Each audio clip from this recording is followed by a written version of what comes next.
Talofantu talafola Radio Samoa i le nei tae au, ma lo le folau, usi mai alau whaafonga o tala o le nei fo iasonga fua. Pe ama le toʻatasi le tamaitiiti ai lalo le sefulu lua tausaga ua mae a faaialoa i o le koviti o le tuʻaiga o le Pfizer. O le ua mae a fesoʻataʻi atu pulenga o le soifua malōlōina i ona lala ese itua. I le mae a maua o le tala ua mae atu i le tamaitiiti e leʻi faatagaina mai i le MedSafe. I le taimi nei o lea e ngata i le sefulu lua tausaga le matua e mawhai ona whai atu i o le koviti i totonu a New Zealand, ma o whanau uma i lalo le tai sefulu lua tausaga e le o whaatangaina.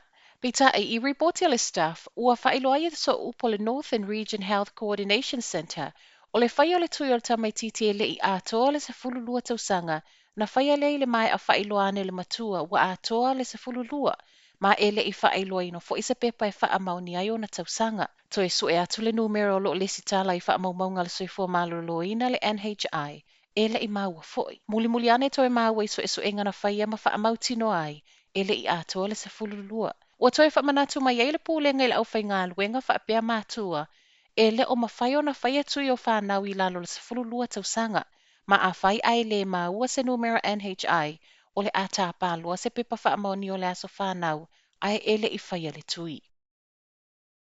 Ua Aveese mai leoleo e whai soesa po o awa lo o ngā lulue o ni frontline workers, ona e le o mauti noa le saunga le mua le wha o ngā ino uwhi fafonga. O le ua mai asau le whaatonunga ma le pūlenga i leoleo uma, e tatau ona wha o ngā le tu ai ngā mask nui wa lima a o iai tiute, ma e tatau wai ona mama a vaina ia mauti noa o lo o malu pui o latou fafonga.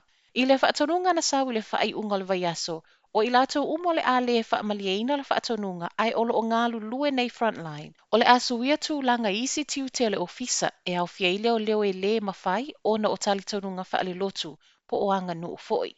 Ua faailoa foʻi le ofisa e le o iai se faamaumaunga le whai numero leoleo e le mawhai ona faamamā latou ava, ma e le o mana o foʻi le ofisa e faamaumau nei faamaumaunga i le anga i luma. O leoleo se tasi leo au o nanga tā ua lo o whaau pea nei i taimi o tapu. Ua Talosaga mai faleoloa charity i so o se vaenga le atu nuu, e awana i toe la fo ia mai ato ofu ma o loa e le o mo o mia. Ua vaaia ma le whaanoa noa whafoane o faleoloa charities e au fia le Salvation Army, ma ua whaaleo ai le lefia fio nisi o tangata Kiwis ona o le ngasu o iei nei luma o nei faleoloa. O le olo tāpuni puni uma pisinisi au fia i faleoloa nei, ma o le tele o tanga ofu a la fua i luma o whaitoto o nei faleoloa, ua susu. Ripotia le Herald, le tele o faleoloa i Hamilton e ua peo ni nofuanga i la fua i atu i ei whaamalu, ma le tele o lava. Tali mai ala sa upal Salvation Army, Louise Perry, e ta lia ma le anganga whaaftai le a au fua i o le atunu o peitai, ona o tapo lo iai e le o mawhaiona nga inisi o le au whai ngā luenga e ta tala faleoloa. Ma ua sa waile Talosaga e taofia nei foa i se ia to e ta tala pisinisi.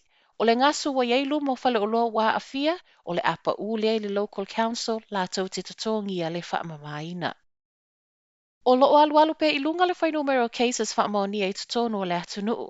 I se toe te pai cases ripotia i le faaiuga le vaiaso.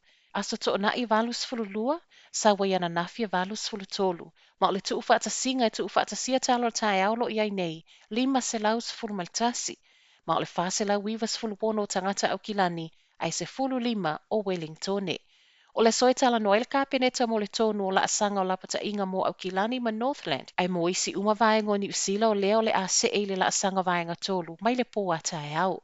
Mo au kilani lava ia o leo o saule tala e le vave o ese matapu o le la asanga numero 4.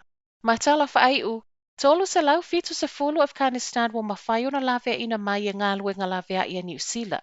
I leo foi numera, e le o iloa pe to a fio i latou o u mia tusi folau New Zealand e tu sama faamauninga ala matanga luenga le vai fafo. O le ana faamalo siona tau fia vaalele laveaiina i lua New Zealand na fuafua e faa umai isi tangata Afghanistan, ona o pomo le ISIS le wa mali liwai le to asfulu tolu fita Amerika, ma le tusa ma le silia ma le se lau tangata Afghanistan.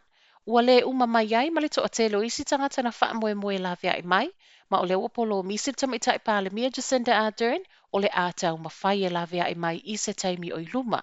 I reporti il faaiuga le vaiaso, o loo au wa i mai nei mai le United Arab Emirates tangata na mafai ona faasauina mai e New Zealand, ma e o mai le aso nafi, wa 2.2 i latou wa tuua Emirates mo New Zealand. Talafonao le nei tae au, manuia le nei aso.